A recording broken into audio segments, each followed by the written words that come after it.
Hamas har tidligere sagt, at bevægelsen i et bagholdsangreb overfaldt israelske styrker og detonerede sprængstoffer omkring deres køretøj i et palæstinensisk område inde i Gaza naturligvis. En begrænset humanitær våbenhvile gav tidligere i dag Røde Kors mulighed for at evakuere sårede og bjerge ligene af nogle af de dræbte palæstinensere fra bydelen i Gazastriben. Der var oprindeligt aftalt en våbenhvile på 2 timer, der skulle begynde kl. 12:30 dansk tid, men efter mindre end en time meddelte den israelske hær, at Hamas havde genoptaget beskydningen. Kort efter skrev hæren, at man trods Hamas' beskydninger ville udvide pausen i hærens angreb af Tirdia til kl. 15:30. Bydelen i den nordøstlige del af Gazastriben blev i morges udsat for et israelsk bombardement, som kostede over 50 mennesker livet. Og det er det blodigste enkeltangreb i den snart 2 uger lange konflikt. ما وصل منذ الفجر حتى الآن في مجزرة الشيعية ما يزيد عن 60 شهيد كلهم هم مواطنون عزل أبرياء يعني أثناء وجوده في البيت تم قصفهم ووصل ما يزيد عن 300 إصابة بعض الإصابات أو كثير من الإصابات إصابات خطيرة. Med fra Jerusalem har vi nu vores korrespondent Steffen Jensen. Steffen, hvordan er situationen her til aften? Altså den meget, meget kortvarige og skrøbelige våbenhvile er vel overstået nu? Det er den, og der er kampe igen. Jeg skal ikke kunne sige, om kampen er op på den intensitet, som de havde i morges. Det er næsten svært at tro, fordi kampene i morges indtil den humanitære våbenhvile, den satte ind, er nogle af de værste og mest indædte, vi har set i den her konfrontation overhovedet. Og det var naturligvis også ventet, fordi indtil videre har landoffensivdelen af den her konflikt, altså hvor Israel er rykket ind på landjorden, har først og fremmest koncentreret sig om områder, der ikke var bymæssig bebyggelse, hvor man koncentrerede sig om at søge efter og ødelægge underjordiske tunneler, som Hamas har, der går ind under grænsen ind i Israel. Og jeg tror nok, vi er oppe på efterhånden, at den israelske hær har fundet 40 af disse tunneler. Men i dag gik kampene så ind for første gang i rigtig bymæssig bebyggelse, og det gjorde, at kampen, og det er også her, at den israelske hær så for første gang også mødte virkelig ind et modstand fra nogle af Hamas, de bevæbnede Hamas-folks side, og der kom det til heftige kampe, og man må sige, under dagens kampe er virkelig mange civile blevet dræbt, og også for første gang en stor mængde israelske soldater, 13 israelske soldater er blevet dræbt under dagens kampe. Nu er det fra Steffen Jensen med os fra Jerusalem. Med i studiet her har vi den israelske ambassadør, Mr. Ambassador. Thank you for joining us. Good evening. The situation in Gaza is getting bloodier by the day. Israel has today had its biggest loss in decades, and Palestinians are being killed by the scores. How long will this carnage go on? I've just heard the Prime Minister of the radio in his press conference. It will go on until we reach our targets, which is to eliminate Hamas' capability of firing rockets and using these terrorist tunnels that we have already discovered 14 of them. Which reminds me, by the way, that for years we have been scolded and chastised for not allowing cement and steel into the Gaza Strip, and everyone yelled at us for not allowing them to build their homes and so on. Now we know what they used this cement for. And yes, it was a hard day for us, and our hearts go to the fallen soldiers. I guess that some people who wanted proportionality and said that since Israel doesn't lose any life, then it's absolutely unacceptable. Well, I guess it is more acceptable now. We're also feeling for those on the other side who fall, who find themselves in the wrong time, in the wrong place when we clear an area to find missile silos and tunnels. We warn them ahead of time. We ask them to evacuate. Hamas government forbids them. Hamas wants to use them as human shields. We don't want anybody to die unnecessarily, especially not civilians. But there's a great exaggeration in the numbers. I don't have the exact number for today, but if I look at the list which was published yesterday by Al Jazeera, not a station that is very extremely friendly to Israel, and I look at the numbers, about less than 10% are children. Each and every one is a whole world, for sure.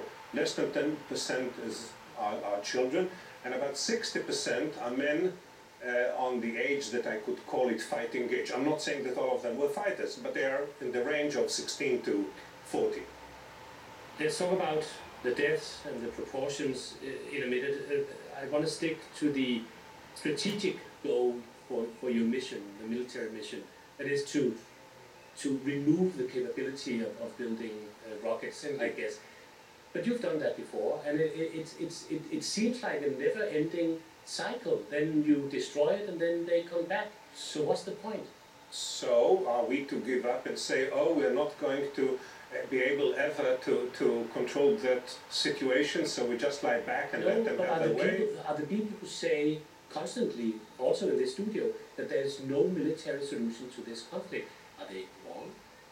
Well, time will tell, but I believe, and I know that this is what the Prime Minister believes, and the Foreign Minister, that of course there should be a political solution for that. Indeed, I just heard the Prime Minister over the radio on my way here to the studio, that if we can get the missiles out and the tunnels closed down by political means, by all means, let's go and do it. But if we do not, and so far we could not, then we have the right, as everybody in this world actually tells us, we have the right to protect our country. We have the right to defend our citizens, and this is what we're doing. Nothing less, nothing more. You might say there are two wars being fought. There's the military war, but there's also the propaganda war. Some people argue that you are creating more support for Hamas in Gaza from the Palestinians than was there before the accident. What do you say to these people? That I hope that they're wrong. And I don't know, it's not an area in which you can conduct public opinion polls freely like in Copenhagen or in Aarhus. This is a controlled society, but time will tell. And so far we have heard, but I don't know how verifiable that is, that people in Gaza are fed up with Hamas. And they also fed up with the Israelis? Absolutely, they don't need to see us, and we are willing and we support the idea of two-state solution, but we know what Hamas wants, and they don't mind sacrifice the population for that. When I was listening to the conversation you've had before, I've just overheard one of the spokespersons of Hamas saying, "Kulhum shuhada," all of them are martyrs. That's the way they treat the population. We use our weapons to protect our civilians. They use the civilians to protect their weapons. There lies the difference. But Mr. Ambassador, Hamas is not likely to go away. I mean, they might be weakened if you had it your way, but they're not likely to go away. So what is your long-term strategy towards Hamas?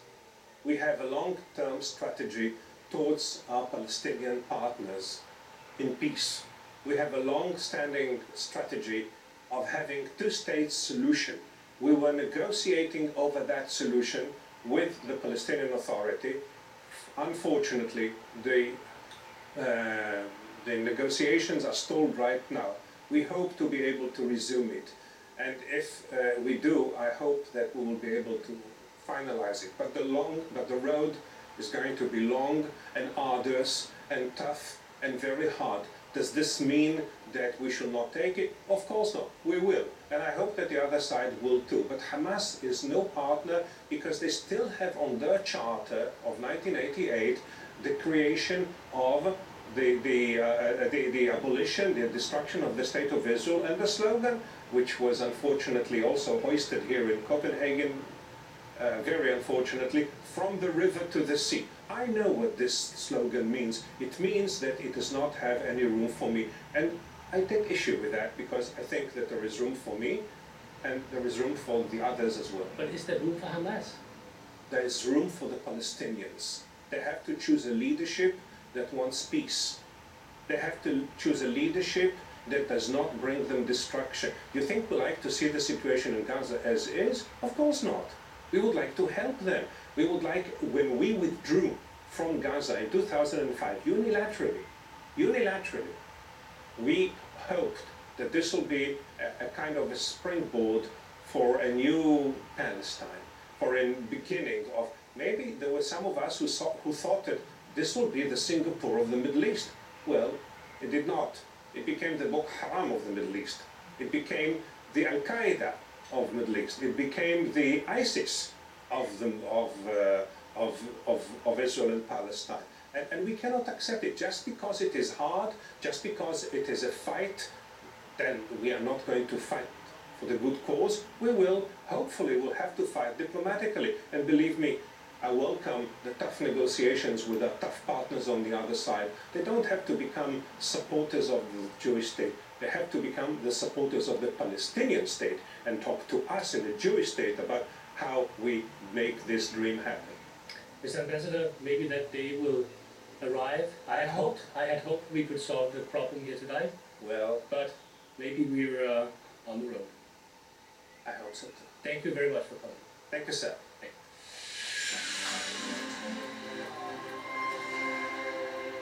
Beviserne peger klart på de pro-russiske separatister i det østlige Ukraine i sagen om nedskydningen af det malaysiske passagerfly. Det siger USA's udenrigsminister John Kerry i et interview til NBC. John Kerry kritiserer også de pro-russiske separatisters måde at håndtere nedskydningen på. Kerry kritiserer dem